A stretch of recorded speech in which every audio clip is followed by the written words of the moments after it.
Thank you guys for having me back again. Again, my name's Dr. Karen. I am the owner and operator of Genesis Chiropractic and Wellness Center. It's located here in Gainesville.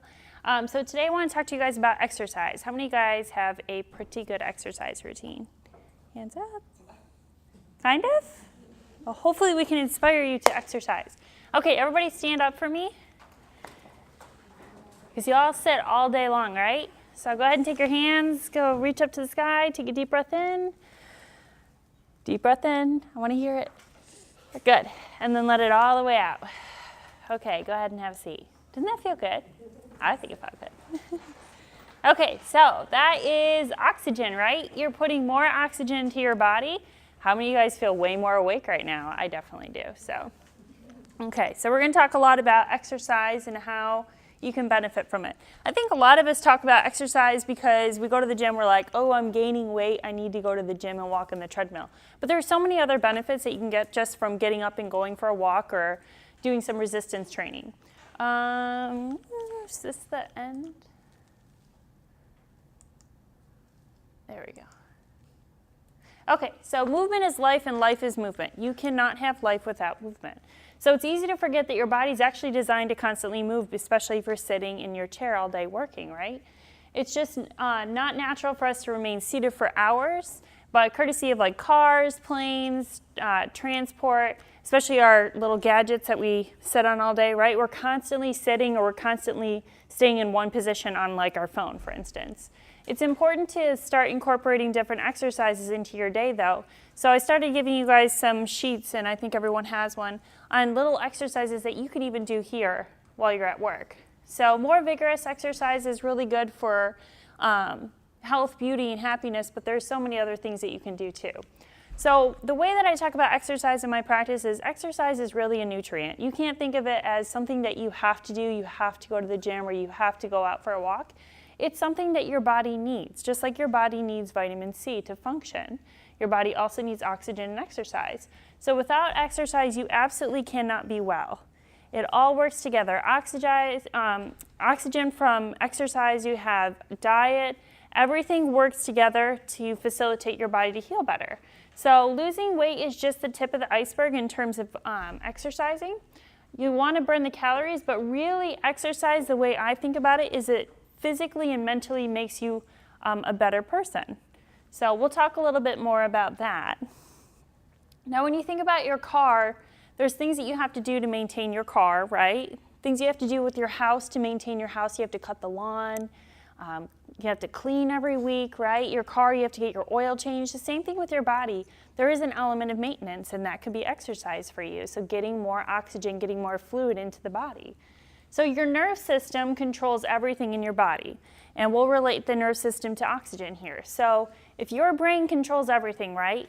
Your brain communicates to the body by sending all of that information through the spinal cord, out the nerves to every organ, cell, and tissue in the body. Your body absolutely thrives with oxygen to facilitate this and get this to function the way it's supposed to. So the more nerve flow you have, the more open those channels are for your nerves to communicate with the organs, the better chances that oxygen can actually get into those organs. So think about this. If I went out running and I'm running like this, do you think I'm getting a lot of oxygen? No. But if I'm out running and I'm running out and open, my chest is open, I'm getting more oxygen, right? That means the heart can work better, your lungs can work better. So the more oxygen you get into your body, the more that these organs are going to function better too. So even if from an emotional standpoint, if you think about when you're really sad, you're upset about something, you have that hunched over posture, you're not getting as much oxygen into the body. Versus if you're really happy, something really great happened for the day, you're out, you're open, you can get more oxygen to the body, it leads to happier hormones that are getting released. So everything is about movement, everything's about the way that your body functions. So exercise on the spine and nerves. So when you do exercise, and it doesn't have to be long, we talk about 12 minutes in my practice, 12 minutes of exercise alone can start to kick some of the stresses out of your body. So there's 3 causes of stress on the spine and the nerve system, which controls and regulates everything. So you have chemicals like toxins. Whenever you have chemicals in the body, and we talked about that with nutrition, right, and some of the past presentations we've done. So chemicals in the body, what it does is it stores itself into fat tissues. If it stores itself into fat tissues, it's a whole lot harder for your fat tissues to communicate with the rest of the body and tell it, I need to get the toxins out. So when you have exercise, what it does is it creates more movement, more flow in the body. It can actually target those cells and get those toxins out of there. When you're sweating, you're releasing toxins. If you ever notice when you're sweating, it tastes really salty, yes, you're releasing salts and toxins. Physical, whenever you're sitting for a long period of time, do you ever notice like your butt starts to go numb, right? All the blood flow is starting to get to that area because it's trying to clean out the fluid.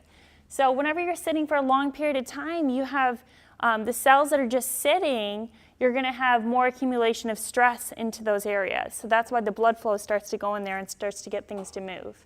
And then, of course, emotions. If you're in a bad mood all the time and you can't figure out why, you need to exercise to boost up a hormone, your happy hormone called serotonin. So if we can boost those, you can essentially change the way that your mindset is on exercising. You'll actually want to exercise more, which is a good thing. Okay, so what happens as you age? So when you're aging, you have a decrease in all of these things. Strength, right? The muscle mass starts to go down, especially if you're not using it. If you don't use it, you lose it. Basal metabolic rate, so basically your metabolism goes down. When your metabolism goes down, you're not able to digest food as quickly. You're more likely to gain weight. So exercise will actually increase the basal metabolic rate. Aerobic capacity, so your ability to take in more oxygen. Again, if you're not using it, you're losing it. So if you're not expanding those lung spaces, they don't get expanded, then they're more likely to contract, and you're not going to get as much oxygen. Normal insulin levels, we always want to combat things like diabetes and any pancreatic disorders. So when you have movement or exercise, it essentially starts to regulate those insulin levels in the body. Circulating HDL to total cholesterol. So HDL is your good cholesterol, right? You have good cholesterol, you have bad cholesterol, which is HDL is good, LDL is bad. When you have exercise, you're getting oxygen to the body, you're going to continually circulate all of the HDL, so you're going to have good cholesterol. Bone density starts to actually raise, and then control in body temperature. So as you age, those things naturally go down, but when you have exercise or you incorporate an exercise routine to your body, you're actually going to stop that stuff from progressing, so you can actually stop more the aging process inside your body. Okay, and then the last one, increase in blood pressure. So what happens over time is your arteries, they're kind of like a rubber band. They constrict and they dilate. So when you exercise, they're going to dilate. They're going to get more oxygen into the organs. And so the more times you exercise, the more you start to increase the elasticity so it doesn't harden. Whenever you have hardening of those arteries, that's when we start to worry about cardiovascular events. So why you should exercise. So 12 to 20 minutes a day can improve all of these things. Breathing, getting more oxygen in. Energy, you're going to start to raise the energy levels. A lot of us go home at night and we're like, oh, I'm so tired, I can't exercise. But I guarantee you if you exercise, you'll get more oxygen in the body, which means you'll have more energy. It's kind of interesting how that works. Heart health and cardiac output, we talked a little bit about that with the arteries. Cholesterol, stress, sleep. Sleep is the biggest thing. You actually sleep better when you can work out because your body's going to start to regulate its hormones better. Mood and mental functioning, and then digestion and bowel function. So you'll have less toxicity inside the organs because you're getting more movement in there. Okay, so exercise benefits on the brain. So if your brain is the master control center in our bodies, we want to really make sure that we can get it functioning exactly how it's supposed to. So whenever you have an increase in blood flow, it also benefits the way that your body's functioning, like the way your mind thinks. Do you ever notice if you go out for like a really nice walk or go out for a jog that you can think clearer afterwards? And it's because you're getting the brain, you're actually exercising your brain. And so the brain starts turning on different functions and it can think a whole lot better. Whenever you exercise, it promotes the growth of new brain cells, which is phenomenal, right? So there's two things that get released when you're exercising. BDNF, which is brain-derived neurotrophic factors. It's a protein that actually tags onto neurons, which incorporates your brain and getting it to wire and function better. So you get the brain-derived neurotrophic factors to actually start growing those brain cells even more and giving it more connections. And that's why you have more of that clearer thinking after you exercise. So serotonin and endorphins are also released. Serotonin is your happy hormone, right? Who doesn't want to be more happy, right? So that'll get released as well.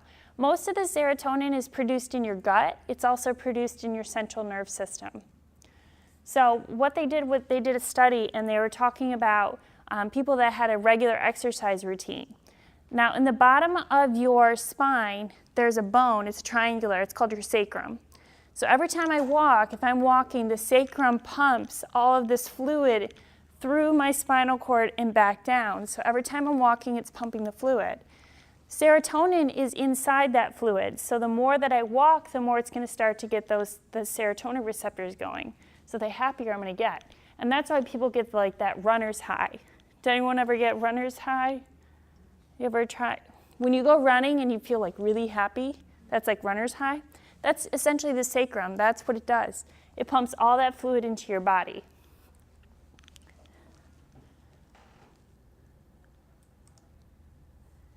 Okay, so exercise boosting mood. So these are the things that'll start to boost in your body. Again, we talked about serotonin, dopamine, glutamate, and GABA.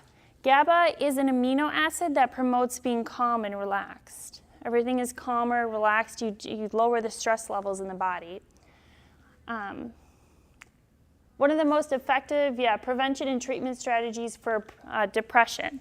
They did a really cool study, and they wanted to look at depression in terms of being treated by an antidepressant versus exercise. They had far better benefits by just exercising versus the antidepressant. If you ever notice, like on the commercials for the antidepressants, it talks about how you're likely to have suicidal thoughts. So if you're already depressed, but then you're going to get suicidal thoughts from a drug, it's probably not a good thing, right? So naturally, we are supposed to move, we are supposed to exercise because that makes us a whole lot happier. Joints, so a lot of people don't exercise because it's too painful. Their knees are painful, right? Their elbows or shoulders hurt when they go to the gym. When you exercise, you're actually getting more fluid into those spaces, and you're able to get a lot of that inflammation out of there. The body's really smart. When it's trying to break down or something's generating, it throws inflammation in there to try to heal the tissue up. But when you start walking, you start moving, and you find the right type of exercise, like biking versus walking, for instance, you can actually get more fluid into those spaces and decrease those inflammatory levels. As you get older also, your bone density starts decreasing. So when you're essentially incorporating exercise into your routine, you're getting more blood flow, which means you're going to get more bone built up. So you're going to prevent osteoporosis. A lot of people ask me all the time for their parents, they have osteoporosis, and they want to know like the best routine for them. Water exercises are really good, but also just resistance training, like if you do the little resistance bands, that helps a lot as well, just building up that bone. Nothing too crazy though, of course. Okay, improvement in skin tone, which is awesome for all of us ladies, right? So the key to training the tone of your skin is to focus on increasing your lean muscle mass. To increase your lean muscle mass, the biggest thing I always tell ladies is don't be afraid of eating good foods. Like, don't eat what I consider poverty calories, which is like just a bunch of lettuce with no real, I guess, nutrients into it. Don't be afraid of food because it's really going to build up the lean muscle mass when you start exercising. The more lean muscle mass you have, the more it's going to support your tissue underneath. So when you're a baby, you know how you have that baby fat, right? And you get older and you lose the baby fat. That baby fat is what keeps your skin nice and glowing in there. So essentially when you start eating a good amount of food and you build up your lean muscle mass, you can actually increase that puffy layer again. I'm not saying you're going to look like puffy baby fat, but you're going to start to increase that lean muscle mass where you're going to have that nice glow of your skin again. And you'll also increase the amount of vitamin C and collagen that's in your skin as well. See, we always think about how painful it is to exercise, but if you see all the benefits behind it, it really makes it a whole lot easier to go out and actually do it. Core exercises, so your core has about 29 different muscles between the front and the back, and that's really what stabilizes and creates the foundation of your body. So the group of these muscles, if you strengthen them, you're going to resist injuries. You're not going to have as many injuries. You're also going to have greater balance, which is always a good thing, especially for walking. So you really want to strengthen your core exercises. A lot of us think about just doing crunches, but think about doing things that can strengthen the back as well. Because if you're constantly only strengthening the front, you're going to have this stooped over posture. Versus if you work with both of them together, you can start to get more of a round set where you're going to have a foundation that's solid for the rest of your body. You're going to have good posture. And everything's about posture. Nobody wants to walk around with slump posture, right? Okay, so good posture would be having a nice curve in your spine. So from the side, you should have a nice 45-degree curve in your neck here, and also in your low back as well. When you have that proper curve, there's no pressure onto those nerves. When there's no pressure on the nerves, what that means is the nerve flow always predicts where the blood flow is. So if you're working out, you have proper nerve flow, the blood knows exactly where to go to get all the organs functioning and healing the right way. Whenever you lose that curve, either through slips, falls, car accidents, poor posture, if you're stooped over all day, you start to put pressure on the nerves, the body can't get oxygen. You can't get oxygen to your organs. So you're going to start to break down or degenerate a whole lot easier.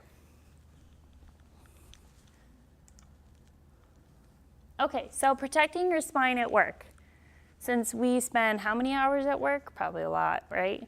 Okay, so if we're going to sit at work, we at least want to sit properly. So this is a really good example.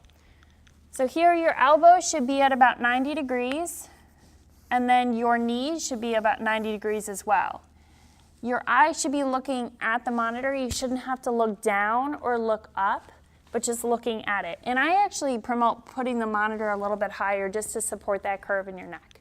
The one thing that I always focus on is you want to take your shoulders and actually bring them back towards the chair, because that's going to open up the space and you're less likely to go forward as well. Does that make sense in there?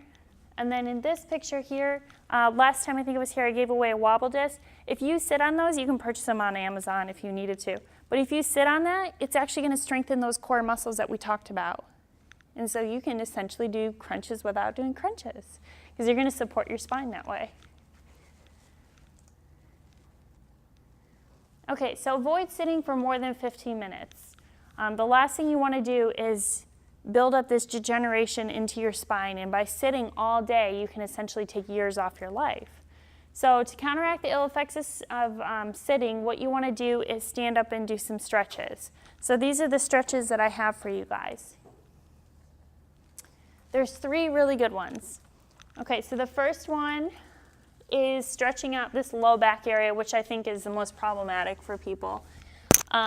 What you do is you literally touch your elbow to your knee from one side to the other side. You guys can try it if you want. It works really well. I would do it seated though. I'll do it with you. Okay. You'll feel it. And like if you're sitting all day, like I'm telling you, just take a timer and then 15 minutes of every hour, just go and do the stretch. It works so well. Do you guys feel it? And then you're like, oh, I could work my abdominals this way too, right? Okay, the second one, you don't even have to, well, we'll do the third one. You don't even have to stand to do it, but if you take your arm and you bring it out and you just stretch the opposite direction, you're going to start to stretch in here. Do you feel it? I call this a chicken wing. If you actually bring your arm behind your back too, you'll feel it more. Kind of the chicken wing stretch. And when you do this, because I'm a chiropractor, please don't be that person that like cracks their neck.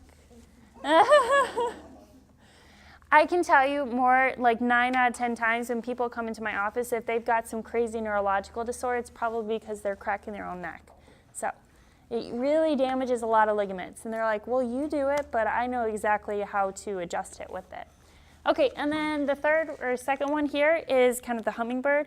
It's like a giant massage between your shoulder blades if you just bring your arms back. Doesn't that one feel good? I love that one. So you've essentially just stretched your entire spine, right? And it doesn't take that long. You can do it in between while you're working. So like I said, every hour that you're sitting, you should be at least doing a couple of these in between just to really get the fluid moving into your body. Plus you're going to build some super back muscles with this one. No, I'm just kidding. Okay, foam rolling, this is the biggest thing. People don't work out because they have pain. Foam rolling can really help low back pain. Also, it can help with your knees as well. So foam rolling, how many of you guys have ever used these? They're really good. You can buy them at Walmart for like 15 bucks. But if you foam roll the IT bands, which inserts from the back of the glute here all the way into your knee, if you foam roll this area, it actually starts to relieve a lot of the pressure that's on the knees. It won't relieve it all if you don't get adjusted and get your biomechanics right, but it can start to help you a little bit. And then also this one for your low back as well. That's a really good stretch considering most of us just sit like this all day too on the computer, right? So that can help to bring us back and help to break up some tension in there. So to-do list, buy foam roll. Okay, forward head shift. So we were talking about when you go running, right? Or if you go out for a jog, if you're constantly down like this, you're shutting down the amount of oxygen that can go into the lungs. That is what we consider to be forward head shift. A lot of people, if they're standing and their head's really far forward, what it does is it reduces that curve in the neck. And this is a really cool quote and study even from a medical doctor. She found that for every inch of forward head shift you have, so for every inch you're going forward, you're essentially getting 10 extra pounds of weight onto the spine. People normally come into my office, they have 1 to 2 inches of that forward head shift, so they're putting almost 20 pounds of extra weight on the spine because your head weighs a lot. It weighs 8 to 10 pounds. So not only are you going to have that extra weight onto the spine, but you're also shutting down your oxygen levels anywhere up to 30%. So you can't take in as much oxygen, which means low energy, and then you just feel achy all over. So try again to bring your shoulders back and bring your head up, especially while you're exercising. That can make a huge difference. Okay. I don't know what I want to go into here. Plugging into the office here, you don't have to be a practice member to plug in and get a lot of the health benefits that I offer. I'll give you guys a sheet. I do e-newsletters once every 2 weeks, and you'll learn about detoxing, nutrition. It's really kind of interesting, some of the stuff that I put on there. On Facebook, I always have a Stipp tip of the day. It's on Genesis Gainesville. And then on Monday, this coming Monday, if you want to learn more about posture, ergonomics, sleep, or nutrition, the workshop at my office is free. It's at 7 o'clock at night as well. Okay, now I want to teach you guys a little bit about fat-burning fitness and how to work out for 12 minutes. You don't need to work out for an hour to gain benefits.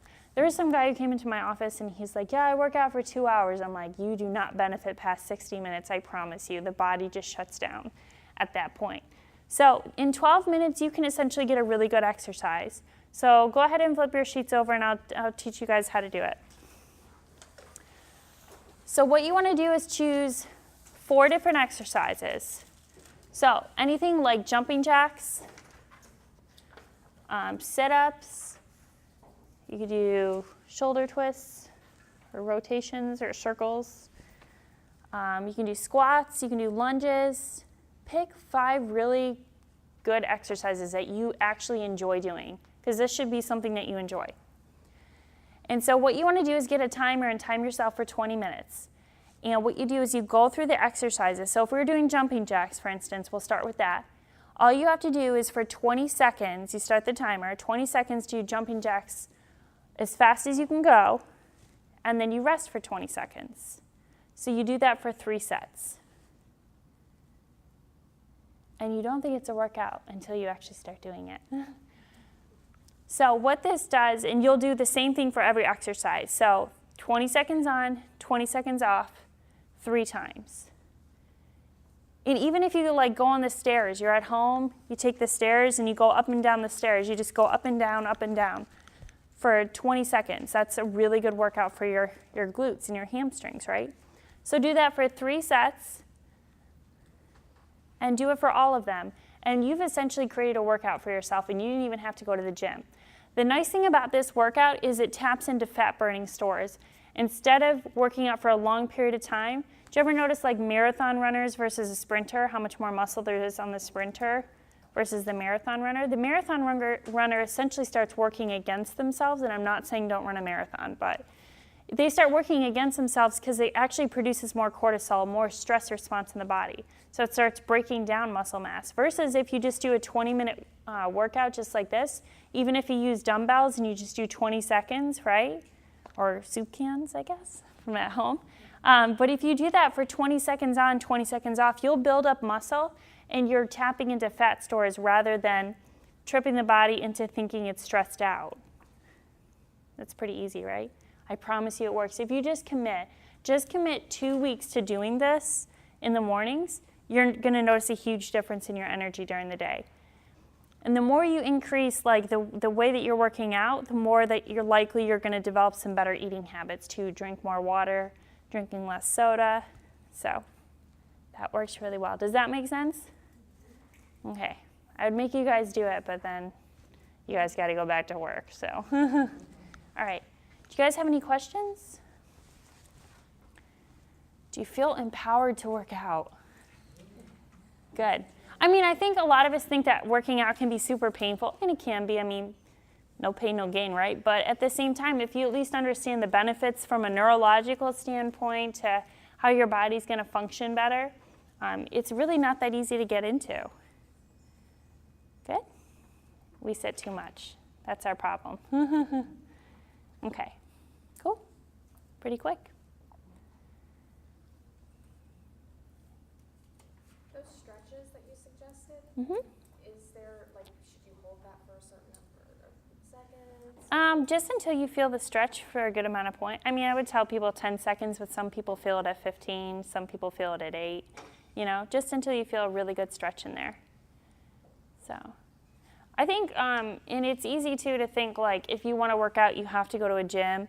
I mean, you really don't. I remember when I was going through school, I had exercise DVDs, and I just did those from home for a really long time. And they were only 20 minutes. I would only do 20-minute workouts because your body just doesn't benefit much past that. So, YouTube is another really good resource. Yeah, definitely. You need to buy a DVD, you just go to YouTube. Yeah. Sorts of workout. That's good. All right, cool. If you guys have any questions, feel free to ask me after, but I think it'll help you. And I'll send around this newsletter in case you guys want to put your emails on there. It's not spammy, I promise. I really don't have that much time to put spammy stuff together, so. Yeah. Talk a little bit about how it's important to have a variety of workouts. Like Yeah. Aerobic versus like anaerobic. Yeah. Like how much of that we should have in our Yeah. routine. Sure. It's interesting because I just went through a whole bodybuilding program, and the biggest thing I learned out of it is if you want to build muscle, which the more lean muscle you have now, the easier it is for your body to maintain a good metabolic rate, or you'll burn more calories later on in life. But the best way to do it is building muscle through resistance training and not focusing as much on the cardio component, like running or jogging. The running and jogging past 20 minutes even will start to break down muscle.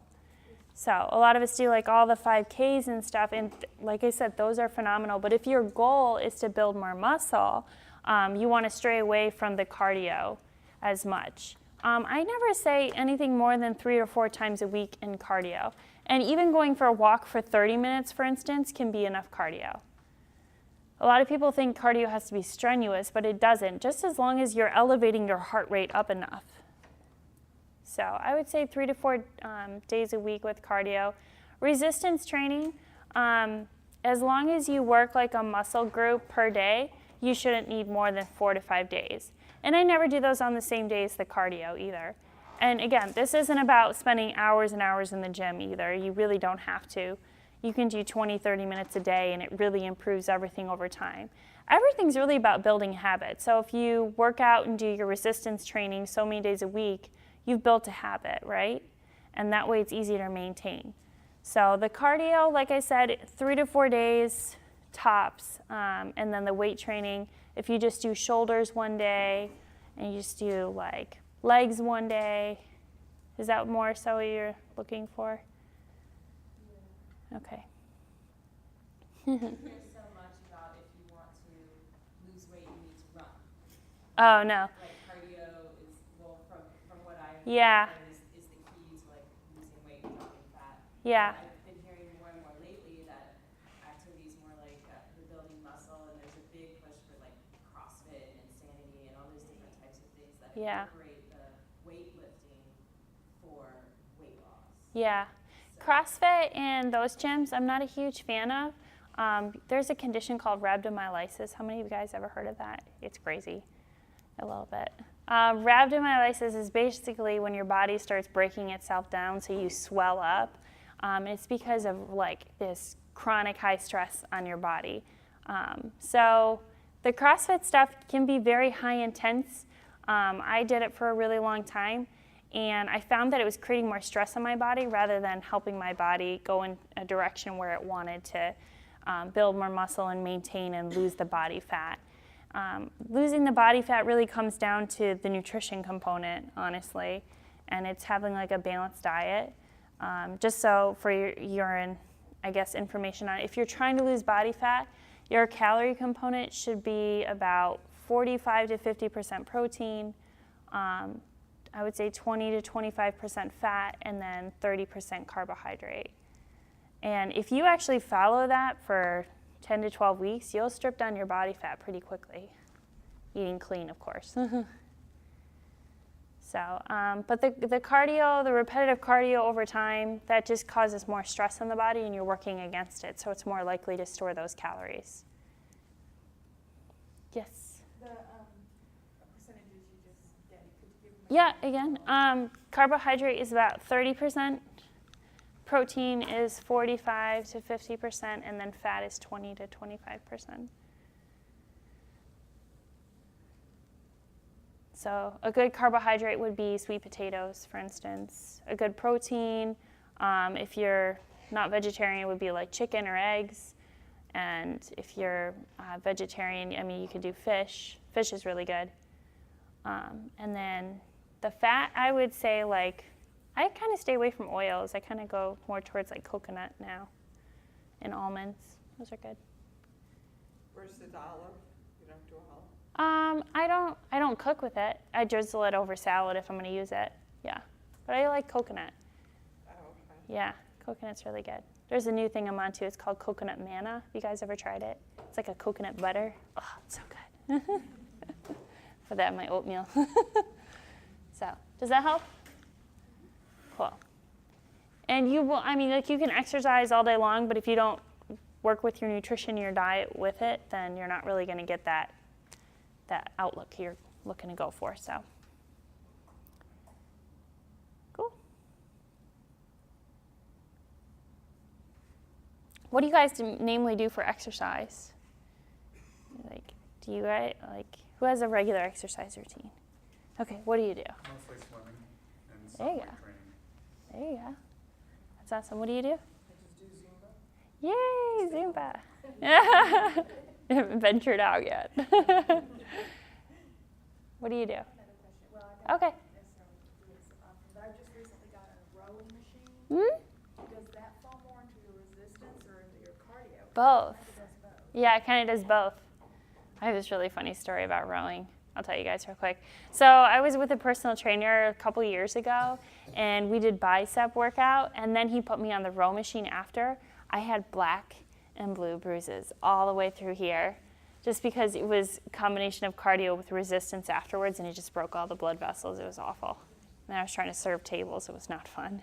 They're like, what's wrong with your arms? But I mean, it can definitely go into both depending on how much resistance you do with it. I would focus on it more as a cardio. I love the row machine. I think I could do that thing all day. Yeah. It's really good. If anything, I would say if you use that, do just more resistance leg training because it doesn't work like the leg groups as much, you know. So, cool. You guys are a quiet bunch today.